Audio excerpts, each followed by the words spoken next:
Hi friends, നമ്മൾ ഇന്ന് രാത്രിയിൽ ഒരു ഷോപ്പിങ്ങിന് വേണ്ടി പോകാൻ ഇറങ്ങുവാണേ. അപ്പോൾ കമ്പാലയൊക്കെ ഒന്ന് കാണിക്കാമെന്ന് വിചാരിച്ചു. ഷോപ്പിങ്ങിനാണെന്നും പറഞ്ഞ് ഇറങ്ങിയിട്ട് നേരെ ചെന്ന് നിന്നത് ഒരു സലൂണിലേക്കായിരുന്നു കേട്ടോ. എൻ്റെ മുടി നന്നായിട്ട് പൊഴിയുന്നുണ്ടായിരുന്നു, ലോങ് ഹെയർ ആയിരുന്നു. പക്ഷേ ഇവിടെ ആഫ്രിക്ക ഉഗാണ്ട വന്നതിന് ശേഷം നല്ല പൊഴിച്ചിലുണ്ടായിരുന്നു. എൻ്റെ മുടി നോക്കിയപ്പോൾ നന്നായിട്ട് വിണ്ട് കീറിയിട്ടുണ്ട്, മുടി കുറച്ച് അഴുക്കായിട്ടുണ്ട്. അവരതൊക്കെ നന്നായിട്ട് കട്ട് ചെയ്ത് കളഞ്ഞേ. അതിനുശേഷം അവർ നന്നായിട്ടൊന്ന് ഹെയർ സ്പാ ചെയ്തു, പ്രോട്ടീൻ ചെയ്തു.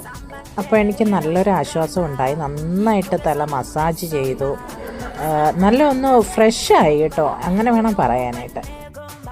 നല്ലൊരു ട്രീറ്റ്മെൻറ്റിന് ശേഷം എൻ്റെ ഹെയർ ഇങ്ങനെ ആക്കി തന്നു. എനിക്ക് ഒരുപാട് സന്തോഷം തോന്നിയേ. കാര്യം കുറച്ച് നാൾ എൻ്റെ ഹെയർ എനിക്ക് ശ്രദ്ധിക്കാനൊന്നും പറ്റിയില്ലായിരുന്നു. ഇപ്പോൾ ഇങ്ങനെയായിട്ടുണ്ട് എൻ്റെ ഹെയർ.